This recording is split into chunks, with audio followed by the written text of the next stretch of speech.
Hello and welcome back. We're setting up Centrify privileged service, customer managed in high availability using Windows failover clustering. In the previous video, we completed PowerShell setup and we verified that we have a working installation of privileged service. Now we need to do two things. We need to first stop the services.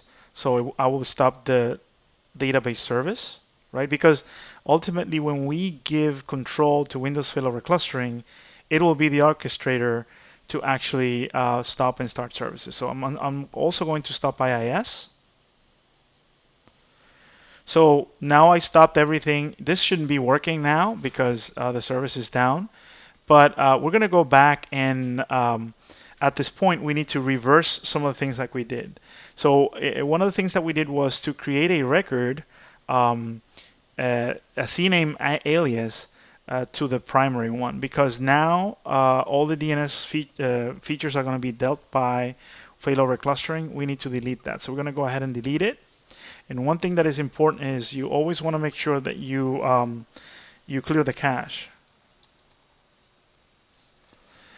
Because if you want to start the cluster or set up the cluster or the cluster role, and the DNS name is in the cache, you're gonna get run into trouble.